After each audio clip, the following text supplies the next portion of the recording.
Rahayu Mas Dinus. Rahayu Sugeng Enjang Mas Indra. Ya. Ini karena sudah jam 12:30 Mas. Iya. Selamat malam menjelang pagi. Sehat Mas? Menjemput pagi. Sehat-sehat. Wayangan untuk mengawali pertemuan pada pagi hari ini, Bung Karno mengamanatkan, bahkan ini sudah menjadi semboyan bahwa Indonesia akan menjadi mercusuar dunia.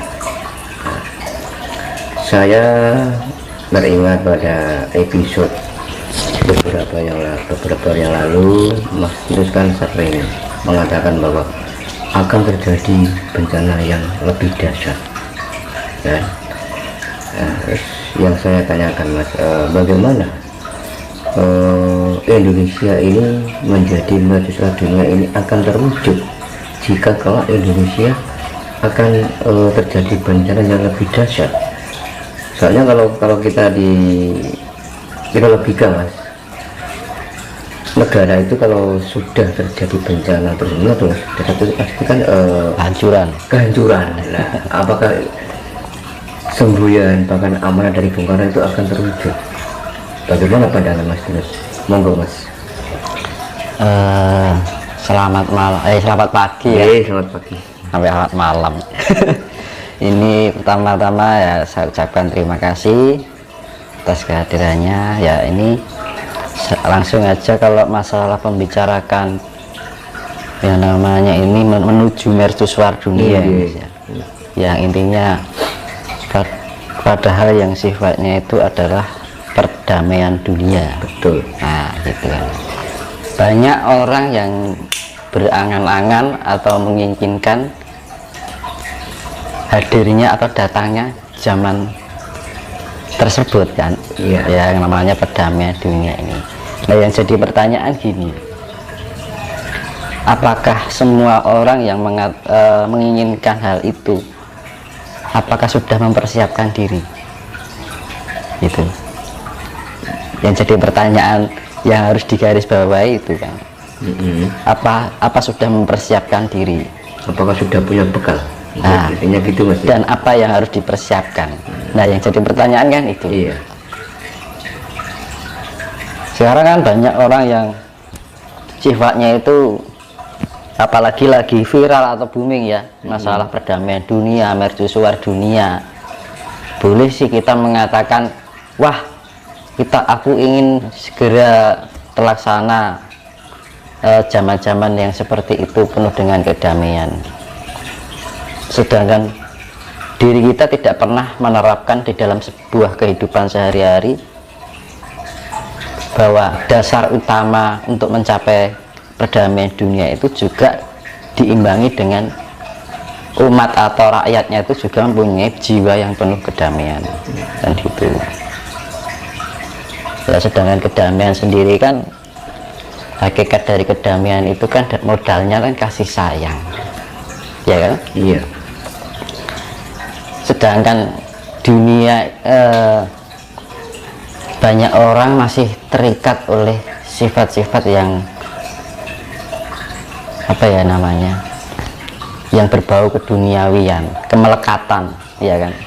Dalam arti keduniawian itu sifatnya tuh masih terbelenggu.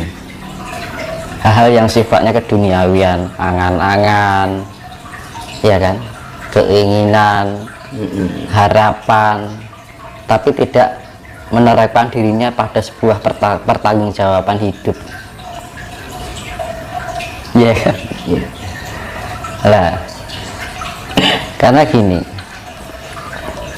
boleh sih kita berangan-angan ya, tapi yaitu tadi yang harus kita lakukan adalah pertanggungjawaban itu tadi ya, sebagai persiapan diri kita untuk menuju suatu zaman yang penuh dengan keadilan, kedamaian gitu. Dasar utamanya itu. Sedangkan dari zaman sekarang ini masih banyak kecongkakan, masih banyak angkara murka, ya kan? Jadi semua itu harus kita terapkan di dalam kehidupan dalam diri kita sendiri. Jadi tidak hanya sebatas wacana, tidak hanya sebatas angan-angan, tidak hanya sebatas omongan kan gitu kan. Banyak kita akan menjadi mercusuar dunia ini, tapi ketika diterpa masalah kehidupan masih terbawa belenggu emosional. Betul. Ya kan, kena masalah ini itu goncang, kondisinya tidak tenang, ya kan, masih penuh dengan kekhawatiran hidup. Nah, itu yang harus kita waspadai kan. Jebakan-jebakan seperti itu. Jadi kita jangan terbelenggu oleh suatu harapan tanpa kasunyatan, tanpa kenyataannya itu nggak ada gitu loh.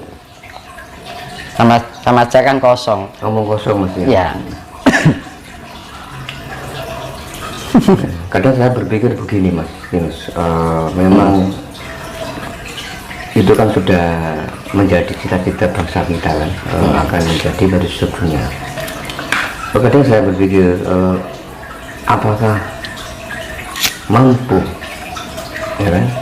Sedangkan masyarakat saja, orang-orangnya saja, bahkan orang Nusantara sendiri banyak yang bilang jati diri. Ya, satu contoh, kadang orang Jawa sendiri, ya, nggak mau mengakui Jawanya, masih terbelenggu dengan ajaran asing. Padahal itu kan merupakan salah satu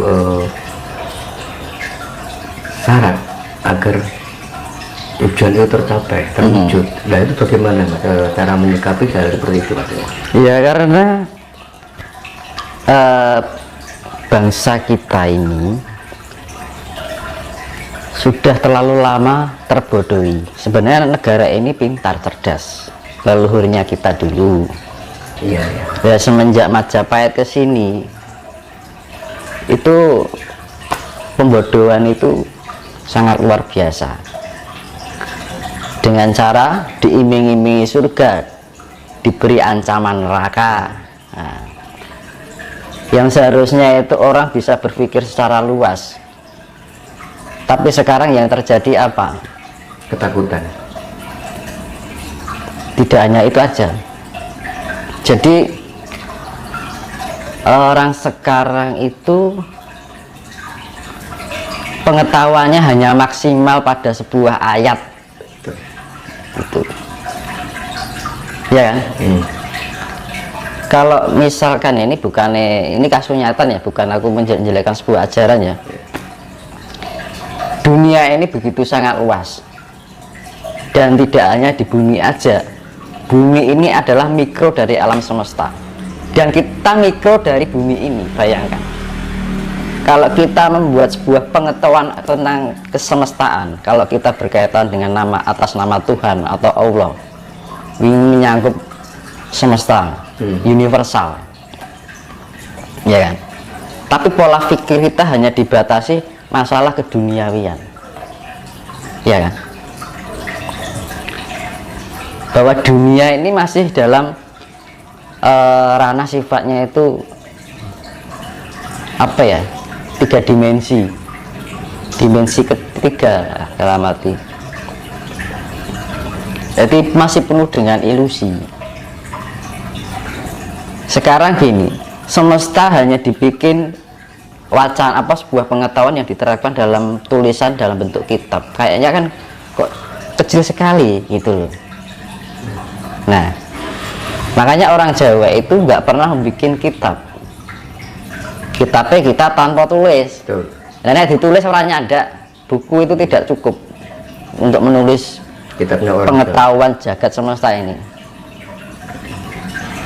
Karena selama ini orang itu terbelenggu kebodohan itu, hanya berpikir bahwa kehidupan ini ada di lingkup bumi saja. Padahal kehidupan di bumi ini penuh dengan ilusi. Ya, kita berangan-angan itu ilusi. Jadi pikiran dan rasa kita itu terbelenggu oleh ilusi,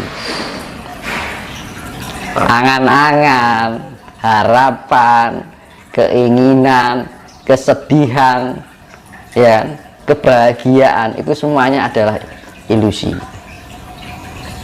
Akhirnya timbul halusinasi, Mas. Nah, makanya gini, dengan keadaan dunia yang penuh dengan kefanaan yang sifatnya fata morgana ini, penuh dengan ilusi, perasaan, pikiran, ya kan, terbelenggu oleh suasana-suasana keadaan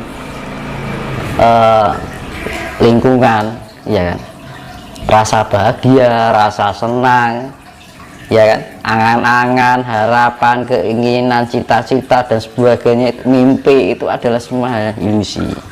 Nah, agar kita tidak terjebak oleh ilusi-ilusi tadi, itu kita harus meningkatkan tingkat kesadaran diri. Nah, fungsinya meditasi di situ sebenarnya.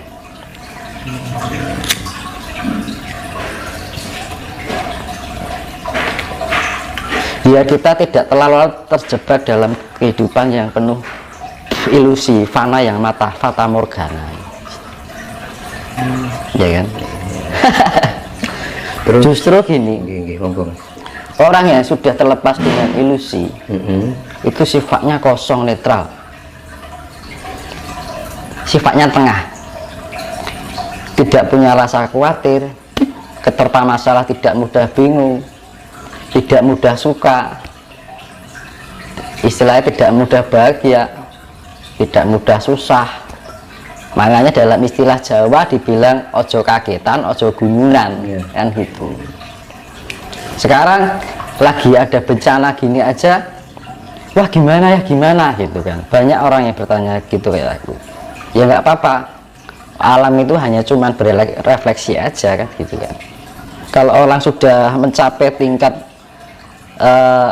mendekati netral, itu tidak mudah goncang.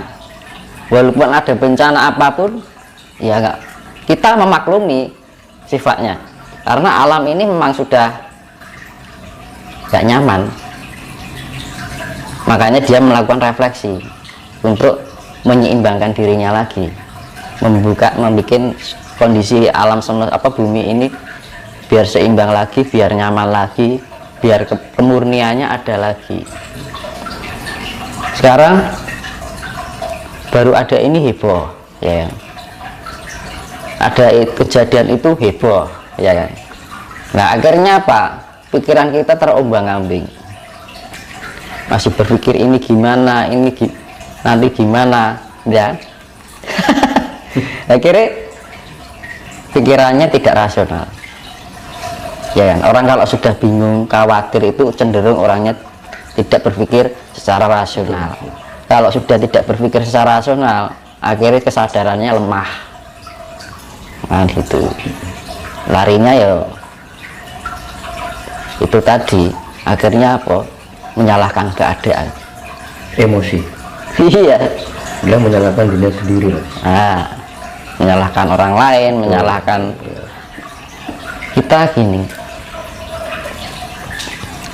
yang dibilang apa toh hakikatnya mercusuar dunia itu?